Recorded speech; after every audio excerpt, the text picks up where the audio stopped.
Hello. Hi. Hey. How you doing? I'm good. How are you? I'm rather tired though. Let's see. Mighty tired.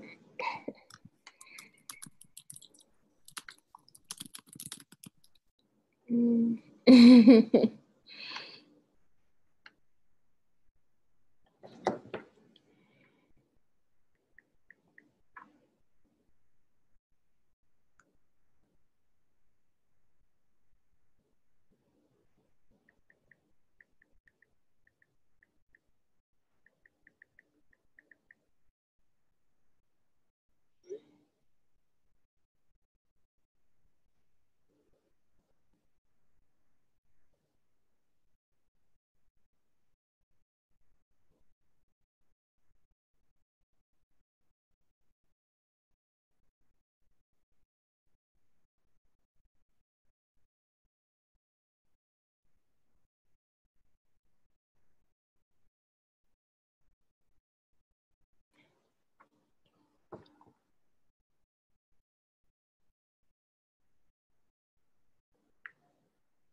Oh, hey, Nicole.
Hey folks, we're gonna get started in a couple of minutes.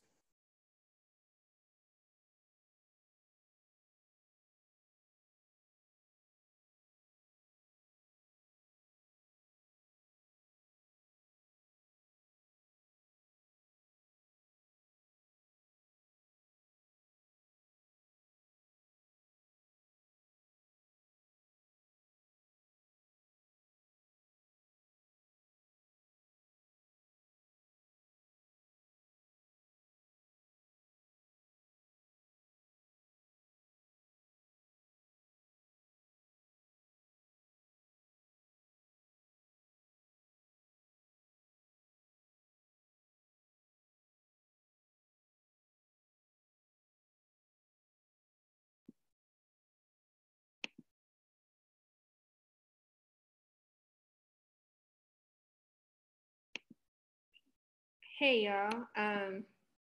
Hope everybody's having a great day. So excited that it is bailout week and we bailing out Black mamas and caregivers throughout the country. So grateful that folks have joined the call today to talk with us about troubleshooting. Um, so we're gonna get into like some problems, some troubles, challenges we're seeing, and how we can hold them. And so happy to have Arissa from National Bailout Collective, Samantha Masters from Get a Papoose Collective, Delane Powerful from National Bailout Collective, Nicole Townsend from Sung, Southern is on the Ground, and Shahida Jones from BLM Memphis. And so today we'll be covering just providing more background and grounding on the National Bailout Collective, talking about meeting our fundraising goals, challenges there, comms and outreach, and then challenges to finding people to bail out and working within the system. And then we'll wrap up with finding supportive services and then talk about questions and have an open discussion. So hopefully that works for folks. I'll now pass it to the National Bailout Collective to give us some background. Hey y'all, hope everyone's doing well on this third day of our bailouts.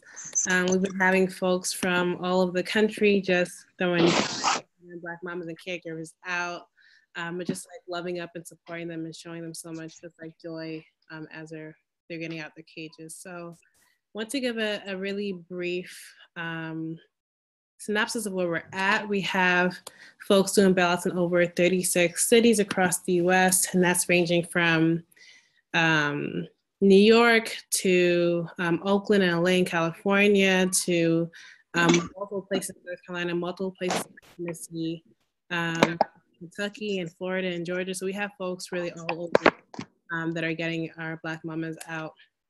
And we're still getting daily updates from folks. Folks have been experiencing different things, which I'm really glad that we're having this troubleshooting webinar during this week, because a lot of different things have come up for folks in regards to bail or like the judges and the county clerks not allowing folks after just so many different things. So we have so far over 20 mamas and caregivers that have been that have gotten out of their cages, but that number is high just because we haven't gotten all the information that folks have been and all the data around folks and the amount of folks that have been able to get out. But we're still going strong.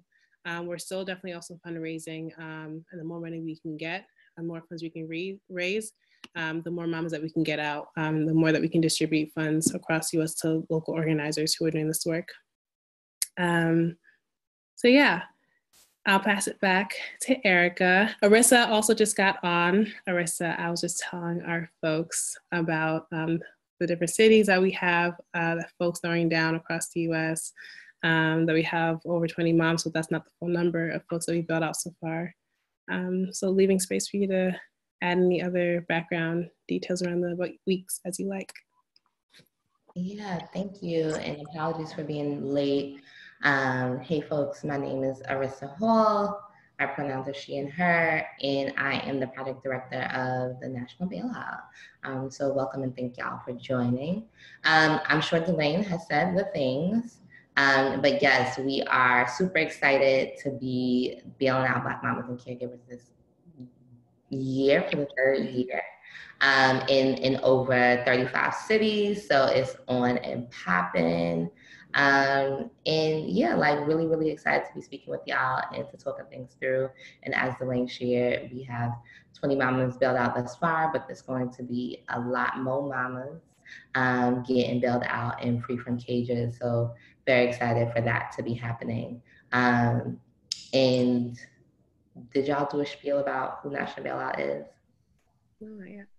I can also do a spiel. So just as a reminder, National Bailout is a collective of Black organizers, Black lawyers, Black culture workers, and general magic makers who are committed to creating a community-based movement, and we have, which is Free Black Mamas, which y'all can see all the places to end pretrial detention and money bail. And we have done that through the creation of a major tactic under the vision of Mary Hooks of Southerners on the Ground, which is Black Mamas Bailout, which began back in 2017. And we are doing this work, again, to end money bail and pretrial detention and ultimately mass incarceration. And we have 3 strategic priorities as we move forward as a collective, and that is to continue to bail out Black mamas and caregivers.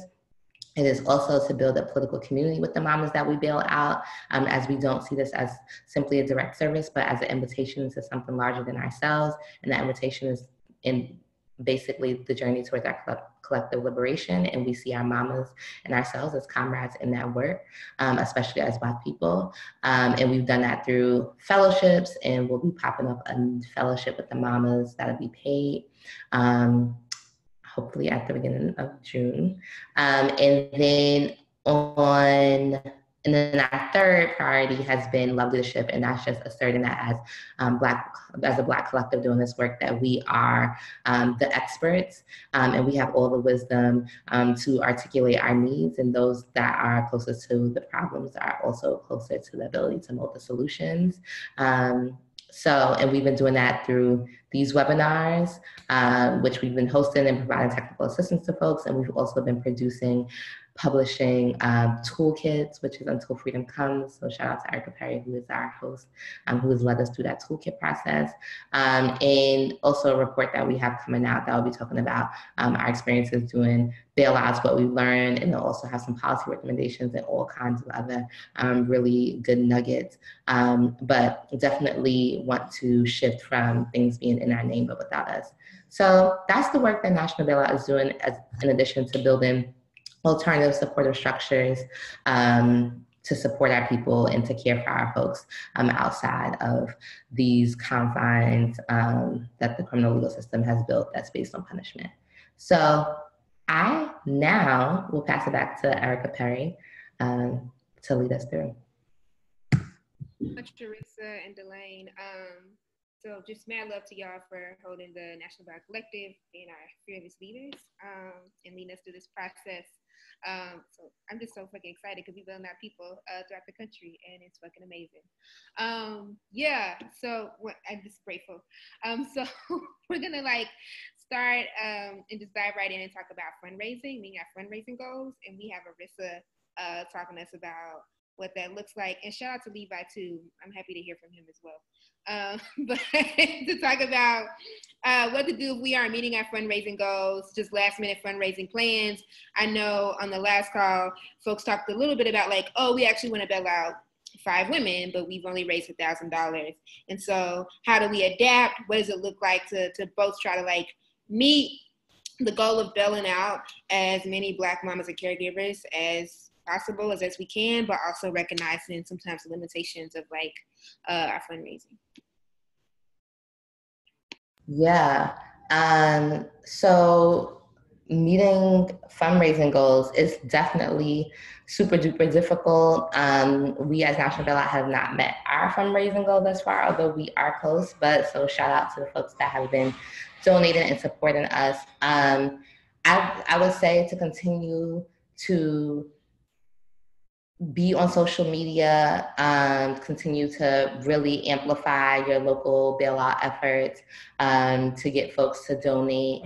I would also suggest for folks to be sending the people that, especially if you've done bailouts before, the folks that have supported y'all financially before will most likely support y'all again. So really being in touch with those folks, so sending emails or newsletters, letting people know that y'all are doing it. It's not too late to send a quick email out to people to let them know that y'all are doing it again and that you need their support to do it again. I think also, it's super important that our own people are also investing in this as well. So doing some door knocking, posting up, doing flyering and letting people know what's going down and taking up a plate. So connecting with community members, connecting with local community institutions such as churches and barbershops and beauty salons, and yes, taking up an offering. And I think if that is not working, right, also making sure that you are not we don't want to be in a spirit of competition, right? Because like that's the devil, aka capitalism, and we really don't want to operate out of like a place of scarcity, but recognize that like so many of us feel that we have to. But like really assessing just like the landscape of like who's doing bailouts in your area, because you might just need to squad up with folks to do, you know, collective fundraising or regional fundraising, and just, you know, alter your bailouts to, instead of doing it just in your city, maybe doing it like in your area, like in your county or your wherever, just to make sure that you aren't in like direct competition, and I put that in air quotes, with the folks that you want to do this with. So that would be my suggestion. And I think like, honestly, to get real, like if folks don't have the financial capacity to bail people out, then like you obviously can't bail out the folks that you want to. And it's like, we have to be real about that and like scale back, right? Like we want to, if we could get all of our people free, like as national bailout, we would. But unfortunately, that's just not possible, right? So like have to be really strategic about like what are your political priorities as a group or as a formation, and like prioritizing those people to bail out if you have the financial capacity to do. So that is my fundraising tips. And then also just making sure that y'all are using the Free Black Mamas hashtag, because we are definitely trying to amplify and uplift people's local fundraising as well on our platforms.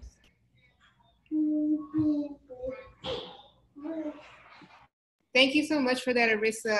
That's super helpful, as we are also working through meeting our fundraising goals. And so I think like folks, so many of the folks we are in community with are also like trying to figure out how we meet our fundraising goals and like get our people out.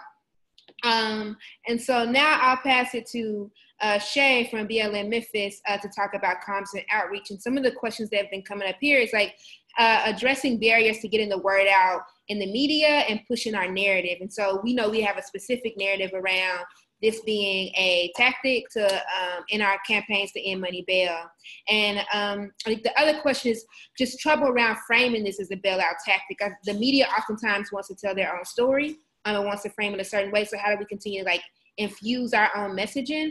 And then the last question that has been coming up, or issue that's been coming up, is like, how do we hold this nonviolent versus violent dichotomy that like the media and even community members continue to try to push on us and continue to ask us that question, like, well, are you only bailing out people with misdemeanors or violent offenses, and recognizing the harm and like falling into that? And so how do we like hold that as both a messaging and a comms tactic? So I'll pass it off to Shay to talk us through that.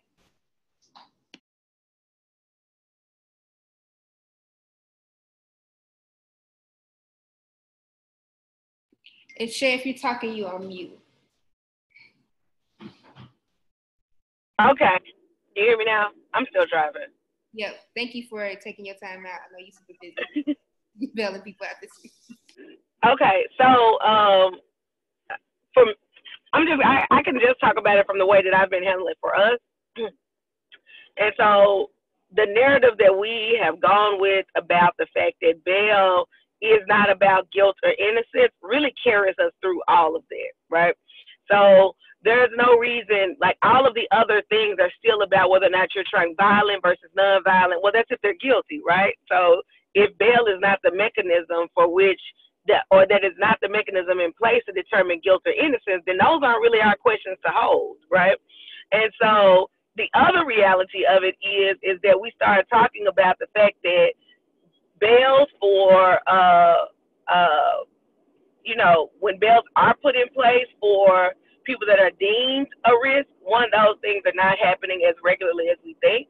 So that's really, that's a very small percentage. So statistics that kind of help create that narrative, they show that the majority of people that are in jail are not there on, and on bail. They're not there because they were caught with a knife in their hand in the middle of, in the process of killing somebody, right? So we're not even really discussing that in grand scheme. And I think it's sticking to that, like not being distracted by trying to plead every single case. We're basically saying that bail does not bring us, has not been there to protect us. It doesn't keep us safe. It was not designed to keep us safe. It is not the mechanism that determines guilt or innocence. And so all of the messaging is around that. And so when you reach out to media, I think one of the things that we learned the first year was figure out who is your friendly media, right? So for me, I normally separate out the media locally into 3 categories, like what is friendly media, like who's most likely to tell the story from the narrative that we provide, who is antagonistic, so most likely to provide the narrative from the other side, and who kind of falls in the middle. And so my goal is to get the information and the stories covered by the folks that are considered friendly for us, who we know will at least put our full narrative in, even if they bring in some other facts or figures from the other side. I think you have to be very, very clear about that, and you have to be identified it up front. And when you do press conferences, those are the people that you want there, because the last thing you want is to have unfriendly media be the primary voice at your press conferences or telling your story, because once it leaves you, you're putting it in the hand of somebody that's not on your side. And so I think just thinking about that from the beginning, I think it's a year-long process. So, like, if this is your first bailout, you might not have started contacting press until, you got closer to it. But this is the start of a relationship, a long-term relationship. So you should continue to keep in contact with them, figure out the reporters. Like, it's really about developing those relationships with them. So sending them information, asking them if they have any stories that they like, that you share through your media platforms, so that you can continue and have people that you can call directly or reach out to directly, and not necessarily send blind information to. Because even if, so for instance, that locally the commercial appeal is not really a paper that I would say is friendly to anything that we're doing, but there are a couple of reporters there that we know we can reach out to that would frame our story in a more sensitive and a light that's better representative of the narrative that we're pushing. I think that on social media, I think it is, like I said, being very concise with your messaging, being consistent with it, and then like pushing it in their face over and over and over and over again in different ways. So whether that is, like this year we did an op-ed, we have some infographics, we then also have our regular bailout stuff, and then we reshare the stuff from the national bailout. So we're always kind of trying to push some content about the topic. And that's white papers, there's any bail work that's happening around the U.S. Like, we're always pushing in content so that it's a constant. Our channels, our social channel is a constant source of information about bail and bail work in that way. Did I answer all the questions? Yes. Just one more question. Thank you so much for that, Shay. Just one question. I think you mentioned it just in like that this is a year-long process, but about like the barriers to kind of like people not like taking on, not coming to the press conference or not want to take on what you're pushing out, for lack of a better word. Yeah, and so I think that you have to be prepared to push those things out yourself. And so that can be through, like this, before our op-ed was picked up, we were going to push our op-ed through Medium. And so identifying, you cannot be scared to be your own media, to amplify your own voice. And so making sure that, like, if you cannot, just like with fundraising, like passing messages work similar. So like, you want to find people to give money, you want as many folks asking other people on your behalf. So I can ask 10 people to give, and then I want those 10 people to ask 10 people to give, and so on and so forth. Well, passing messages can work in that same way. So right now, Facebook is changing their algorithm, and It's hard to push information. You have to be certified or get some type of secondary approval. They're really, really specific about the type of links that they'll let you promote.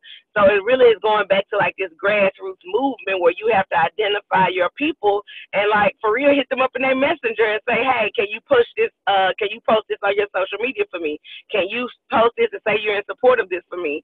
Can we push it in that way? And then like Arissa just said about canvassing, like you might have to get out there with you know, thinking about it like it is a campaign. So think about it in the same way that we would do a politician. So they have cards that have like their top 3 reasons. So, you know, we might need push cards. You might need flyers that tell bail statistics. Like those are ways that you can start trying to push the messaging. And like today we were court watching. We passed out our flyers and stuff in court watching. The lady sitting next to me was like, hey, I remember y'all from last year. So, you know, going to the same places over and over and over again, all of this stuff really kind of works together. So your fundraising, your social media, your communications, like all of those things are working together because they should be part and like one should be amplifying the other. So as you fundraise, the people that donate can tell about your message. And as you share your message on social media, they can amplify your ads for donations. And so the other thing is just get really creative. Like the one thing I think that is beautiful about the fact that this is Black led and these are Black mamas and we are not held to any other type of standard. So you can do whatever you want to do to get your messaging out. Like you can think about, you know, you can still think about guerrilla theater to get the message out. You can still think about, videos, or if you have artist friends or poems or pieces and things of that nature, like any of that stuff, any of the things that normally would go viral. I'm sorry, my glasses are falling off my face while I'm driving. But all of those things are ways in which you can raise attention and awareness about your messaging. And again, just starting from the 3 very simple, very concise points. Like you don't want to get off message, you guys. You don't want to get into those conversations about violence versus nonviolence. Why? Because bail is not about guilt or innocence, and what we're here to maintain is that bail does not keep us safe, nor was it designed to, and all it does is make poor people poor. If that's your messaging, then everything circles back to that. And it's just making sure that you arm yourself, everybody that's speaking on your behalf, and y'all are always aware that that is where you come back to. Like you can't, you know, it's plead the fifth, come back to this, is the way I think about it. Thank you so much for that, Shay. It's been super helpful. And I think at the end, folks can like ask questions if they have any follow-up, but like, thank you for that. And so now we'll move on to Samantha to talk to us about challenges to finding people to bail out and working with system actors. So some of the questions have been, or some of the challenges we've seen is like, how do we deal with trouble finding people to bail out? People might be like, I have the money, we have the resources, we on point, we just can't find anyone to bail out. Either because we generally can't find anyone to bail out, or we can't find anybody to bail out who actually is within our budget. So you might be looking for somebody to bail out with a bail under $10,000. So that's one issue. The second issue was just barriers to posting bail. And so we know that throughout the country, there are different like policies in place to actually what it looks like to post bail. And so if you could talk a bit about some of what y'all have seen. I know Samantha is in the DMV, and so they're doing bailouts throughout many jurisdictions throughout that region. So if you could talk to us about addressing those issues.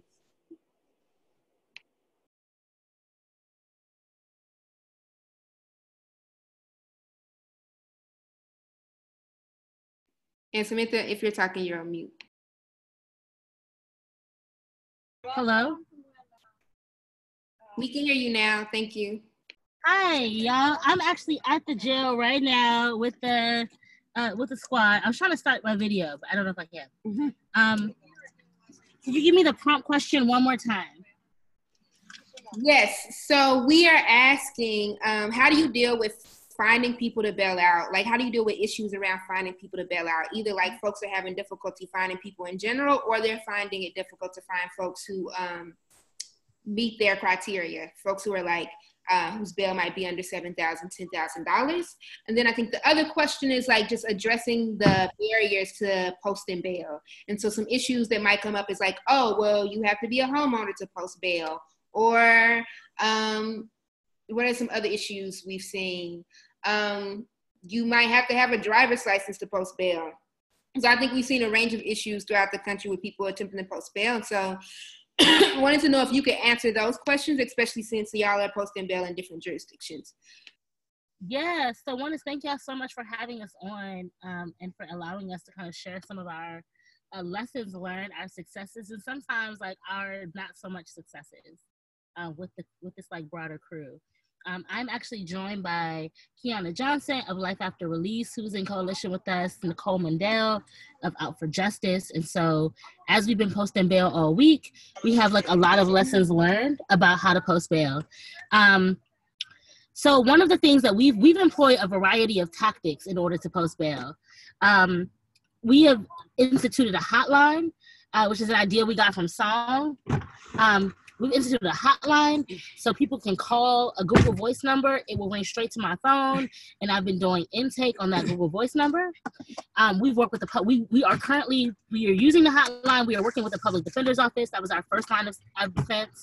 And so by working with the Public Defender's Office, we gave them the criteria and then, asked them to help identify folks that we could bail out. We're like kind of going into jails low-key roads. Like we showed up at the jail today with some lawyer, like with like a list of folks who didn't have bond. And like, we're like, oh, we have some folks with out-of-state license. And we went into the jail and said, hey, I'm coming to visit my cousin from out of state. Will y'all let us, I came all of this way from Georgia. You gonna turn us away so I can come see my cousin?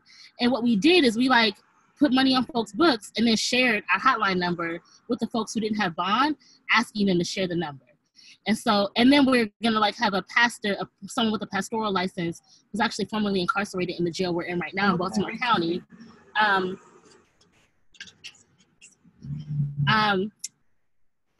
Come in tomorrow and post and like do a pastoral visit. So we are using a variety of guerrilla tactics and official tactics to find out our people to post bail. I don't mean to interrupt. I'm on conference call. Okay, I can't. As you can see, like because we are at the site, folks are like showing up and they're like, "Hey, how did we throw down?" So we are like we are using all of the means in our arsenal to locate our people. To let folks on the inside know that they can get contact on the outside. On the Google Voice numbers, you can actually, if you have like Global Tellink, which is one of the telemarketing companies that profit from incarcerated people, you can put money on a Google Voice number. So we've been just keeping that joint stocked up with funds so that people can call us at any time so we can do intake. You can also add up to 3 phones to ring on a Google Voice number. So we're gonna use that so that like at least 3 folks are on point to call for intake. I just want to kick it to the crew and see if there are any other things that you can recommend for folks across the country to do if they want to locate people to bail out. The only thing that I want to recommend, and I'm surprised Sam didn't mention this, is just be mindful of where you're going because we ran into a situation where we were actually being identified as bail bondsmen, soliciting bail, and that's a jailable offense. That's a jailable offense in one of our counties. So we were actually, Sam was actually put off of the property for trespassing and told that, we couldn't because she tried to reach out to somebody in shackles and asked them if they wanted to be free. She wanted if we could pay their bond.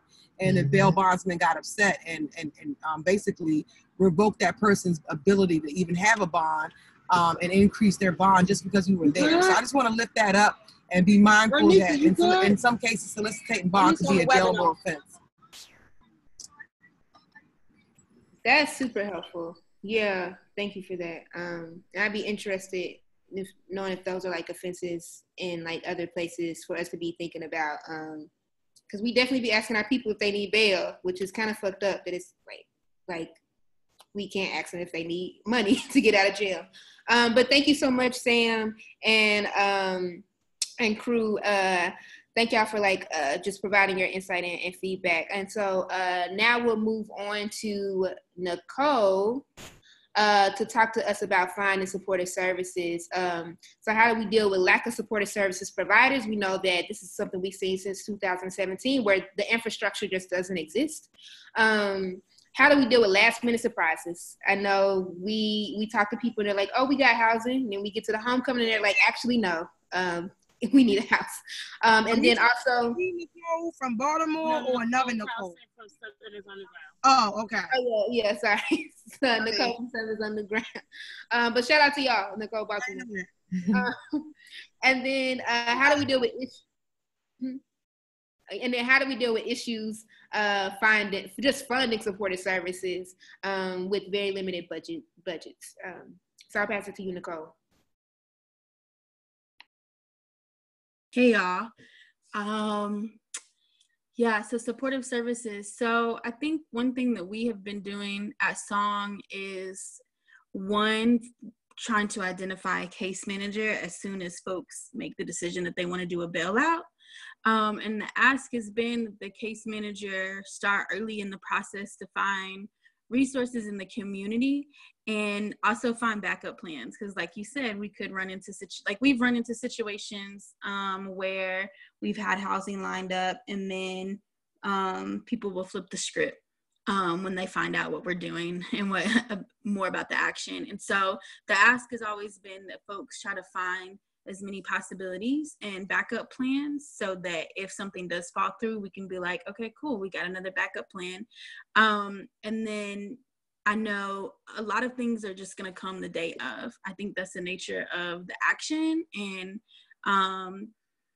part of the preparation is asking for folks who can have access to the mamas and the women and folks who are incarcerated for folks who can have access to talking to people before the day of bailouts.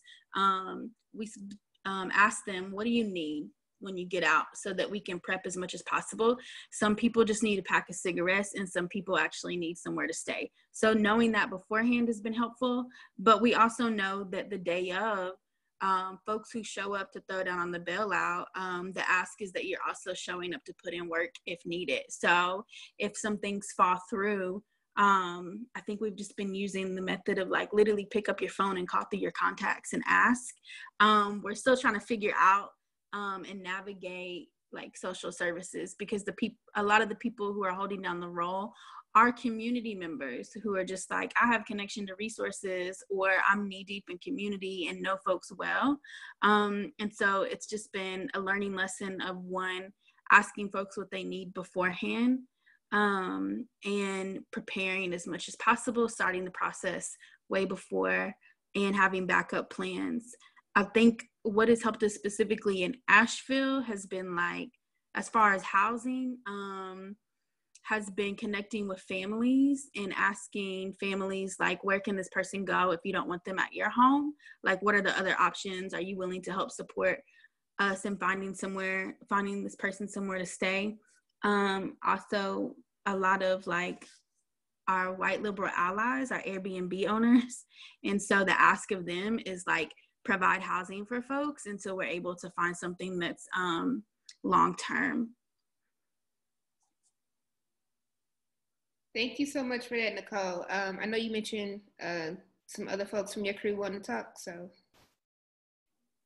Oh, well, they're not. I sent them the call information, but they're not on, but they may hop on. Okay, great. All right. I think I see one person from Song.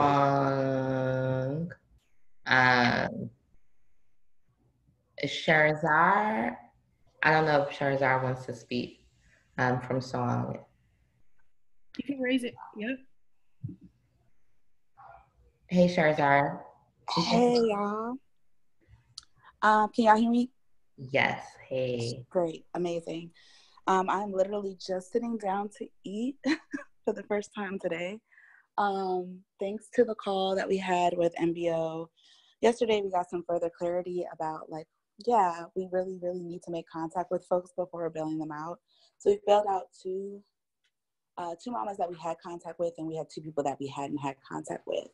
So I scrambled, canceled the bailout for today, went out, stood in front just to make sure if anybody showed up, they knew that like it was canceled, sorry, and like we'll reschedule it and just pass out flyers and try to get the phone number out, the hotline out to more people. And this reverend that we've been working with actually showed up. He was there for something else. But I was able to like ask him again, like really directly, like, are you able to go in here with like a list of names and like speak to these people and do this like brief interview with them and report that back? And he was like, yeah, I literally don't know how I've been talking to this man for a week and a half and he's never offered this. And I thought it wasn't possible. So I was like, well, that's great. Went ahead and gave him the names. He got in touch with one of the mamas. We were able to bill her out today. And that was really beautiful. And now we're just looking for like 1 to 2 more individuals so that we can get close to spending all the money that we were sent. So that's been amazing. Did y'all have a specific question? Because I feel like I'm just rambling. So excited. Yeah, we were, well, basically we were asking about supportive services and didn't know if the song crew wanted to comment, but I think that was guided us into our question and answer period. So. Right. So supportive services, we have partnered with the YWCA, and we have our case manager there, and also just like additional people who do reproductive justice, who have coordinated an entire list of resources with contact people that we've already notified. These folks will be reaching out to you so that it's not like so they don't get the runaround that we're in community already. We have found that thing about people saying they have housing and then they don't. So that's been a little struggle. All of our shelters are full last time we checked, but we're checking again today.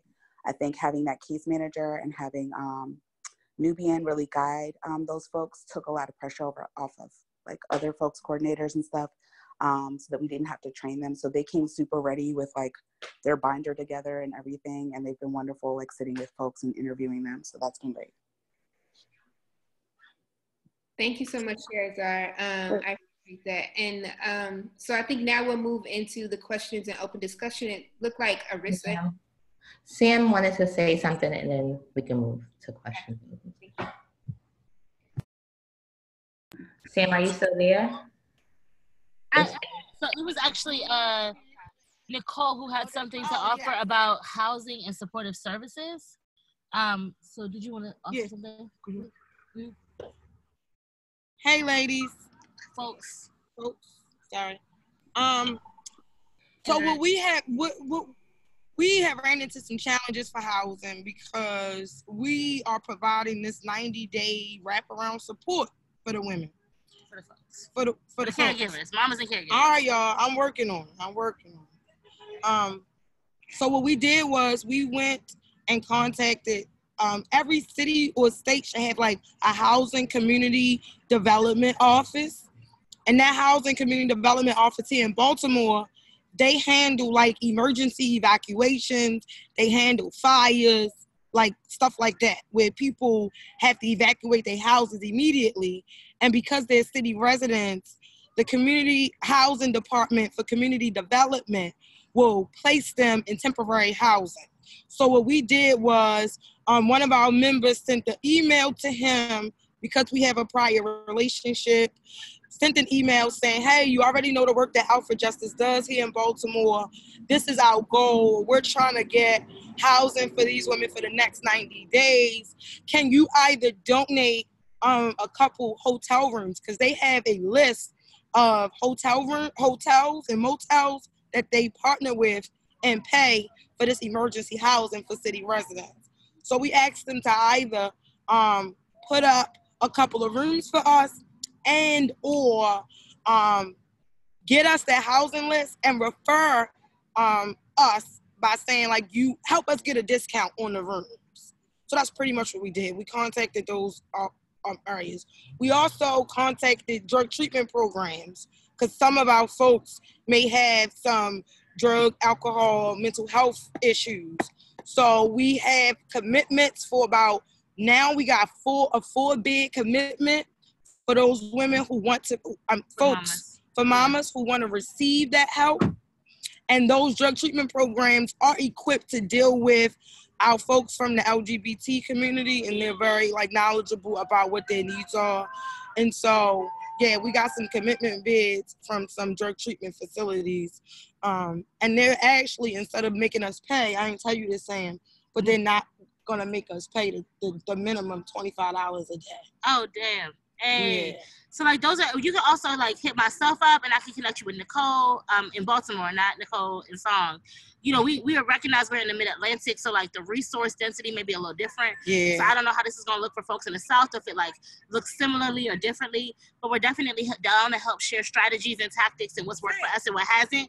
I think also wherever you are in terms of your region, some states are moving to container homes. So you might want to look into if your state has started to invest in container homes, because that's also a good resource. Yeah. Okay, yeah. So but thank you all for allowing me to make my mistakes, and let's continue to do this work. Good. But also, we're down to hit us up. We're down to connect resources. Thank you, Nicole and Sam. Yeah.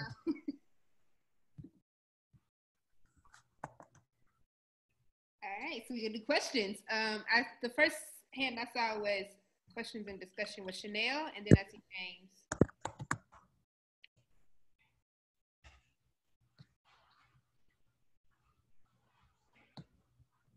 And Chanel, if you're talking, you're on mute.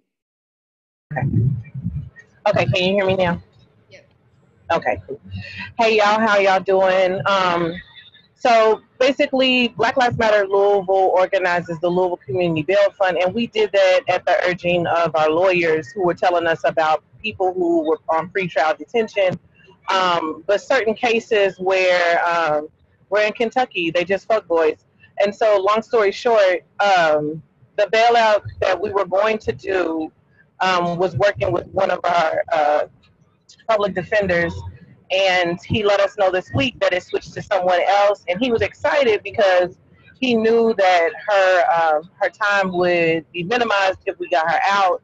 And at the last that he knew, she was at 5,000, and so we was like, yee. But that changed today, and her bail is 75K. So we like, cool. I was thinking through the solution because we were getting ready to amplify the next 2 days. We were going to do our bailouts on Friday. We've already got our usual folks who give stuff to our mamas and our femmes and our GNC folks who we help on a daily basis, because this is the work that we do. The reason why we created our community bail fund as well is because we were already doing post bail and jail time services. And so what I was just thinking about as we're talking about the last piece around supportive services is that every day we do supportive services for MAGs.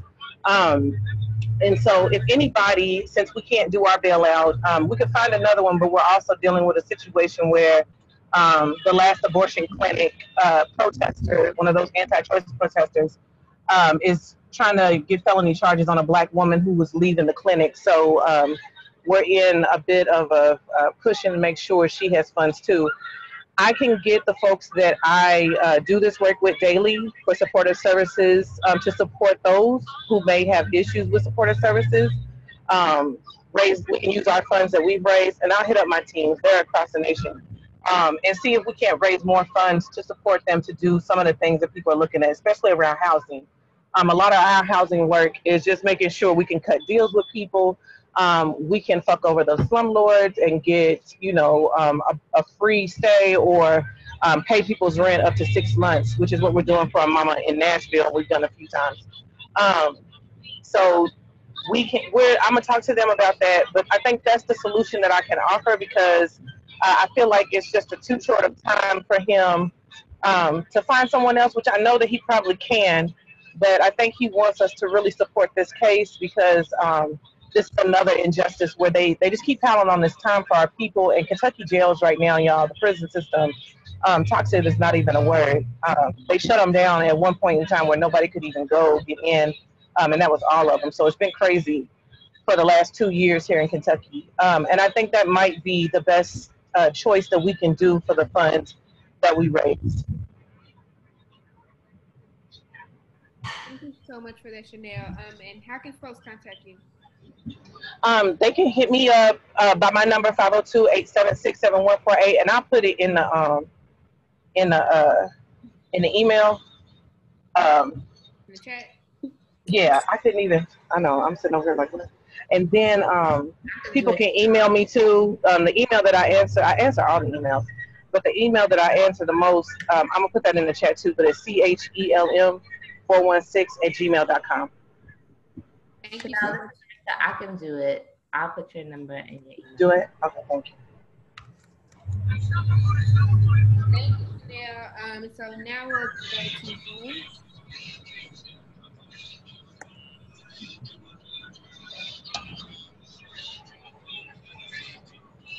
James, you can talk now. Hi. As you can see, I'm one of your white liberal supporters.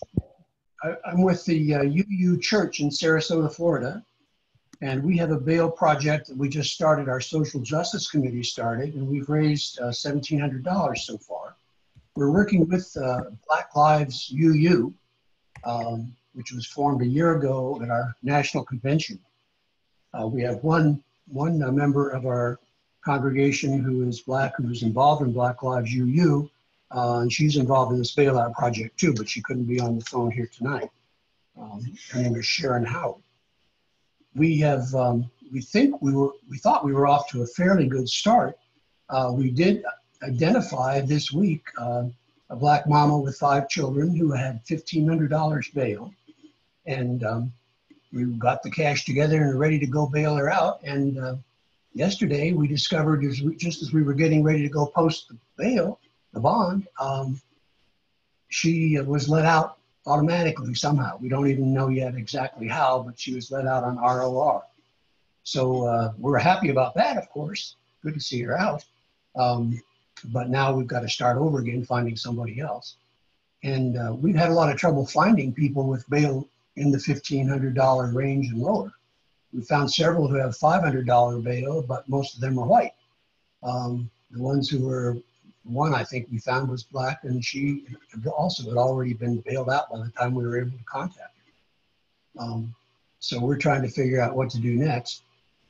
We've got a funny situation. The person we've been working with, partnering with on this, is a member of the Black community in Sarasota. She's lived here for her whole life, and it's a very stable community. There are a lot of people who've lived there 20, 30 years in the same house. And this woman we were about to bail out was in that category. So the gal who's been doing this work, she's a social worker, case manager kind of person. She does a lot of good work in the community. She helped us to identify this person, but it turns out she did it through her uncle, who is a bail bondsman. He's about to retire from the business, so he doesn't really have the same interest that most bail bondsmen would in trying to get the business for himself. But I feel very uncomfortable about working with anybody who's in the bail bond business. But in this particular case, we're sort of making an alliance with the devil and hoping it's going to work out. I wonder if you have any advice for us about what else we could do. We would like to identify as many people as we can and get them bailed out. One idea we've had is, what if we used a bail bondsman and just put down 10% of the money for each person? That way we could bail out 10 people. But I don't know how that would work. Bailing them out with cash in Florida is really, or at least in Sarasota County, is really hard because they have so many fines and forfeitures and other money due from the clerk of court that if we put up $1,500, chances are we'll never get any of it back because it'll all be taken to apply against those fines that are on the books. I guess I'll stop there and see if anybody wants to add some suggestions. Yeah, thank you, James. I definitely would love, most of the folks on this panel are based in the South, and so we in National Bailout have a very firm stance that we don't use bail bonds people. And one, because it's a conflict of interest of us, because we know that, the bail bonds industry, which is a $1 billion industry, is very much invested in bail and the oppression of our communities. So we don't, and we have member organizations that are in active fights with the bail bonds industry currently. So it's just not something that we do. But we also, recognize, especially in the South, that like a lot of local Black business owners are bail bonds folks. So that is a tension that we definitely hold and have held. One of our member organizations, one of our members' daughter is a bail bonds person. So again, hold that tension and understand that. I think whatever relationship that folks have, the bail bonds person has, with whomever is y'all, the UU, and can identify, I think I would utilize that, that information. But yeah, and I think Florida, we pay bail in Miami and also in Broward County, and it was super difficult for us to get bail back. And most of our bail in Miami went to fines and fees from 20 years ago that nobody understood actually what happened. So that's a real struggle in Florida. Yeah, because I was going to say, with bail bonds people as well, there's something that y'all can be mindful of. Not only do you not get your money back, but in many cases, the bail bonds people can act as state agents and can hunt you down, can also impose harsh restrictions similar to the state, right? Similar to what we're trying to combat. So also don't want to make our people vulnerable to harm or vulnerable to further surveillance by the bail bonds people. So I think that that's something that y'all should definitely keep in mind, because you don't want our folks getting hunted down by bail bonds people. But would love to hear from other folks on the panel, especially in the South, who may have had to navigate that. I do just want to say one thing, and thank you for that, Arissa. I think we should count it as a win when folks we want to bail out are or at least in their own recognizance, because it's actually what we are fighting for, to end money bail in general. And I think the question there is how do we document that and name that as a win, and highlight that it actually is a true injustice for people to have to even go through that process. For example, today we went in to Shay and I were court watching. We saw a mama who was we said, hey, what is your bail? And it ended up being $35,000. We said, we actually can't bail you out, but let's talk to your attorney about having a bail hearing. And so we waited, and the lady, it went from $35,000 to her being released on her own recognizance. And so we just want to document how also fucked up it is that they even had on a $35,000 bail when they could have just released her on her own recognizance. So I want to name that as something I think we should be thinking about.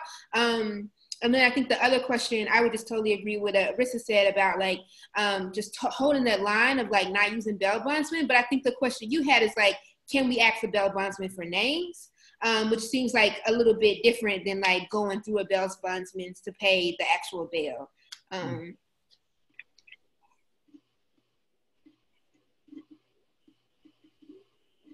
I don't know if other folks on the call have also been.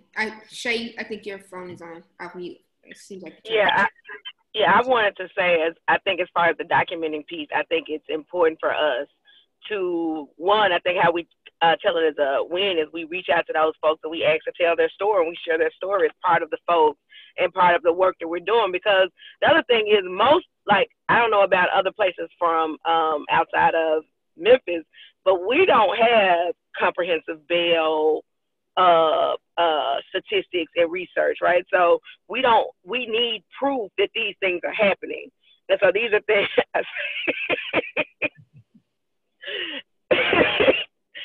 you and whatever this is, this popsicle is gonna take me out here. But yes, I think that it's just as important for us, if we've had contact with them, one, to get their names, information, ask permission to tell their stories. And we document that shit, like you said, in a real way, because that's one of those things that when somebody talks to you about violence and that's why they got a high bail, we can say, well, actually, this is how we know it doesn't work, because we have an example of when this arbitrary $35,000 was given, and if they were really a risk, then why then would they have been released? And then following up to see, did she return to court? And again, she did, or whatever. And so I think by keeping track of those instances where somebody has been ROR'd, you know, and keeping track of their story and making contact with them and inviting them into the work in some way is all a part of the work that we're supposed to be doing. Yeah, thank you so much for that. I would definitely agree. We got about 3 more minutes left, y'all. Any more questions, thoughts before we hop off?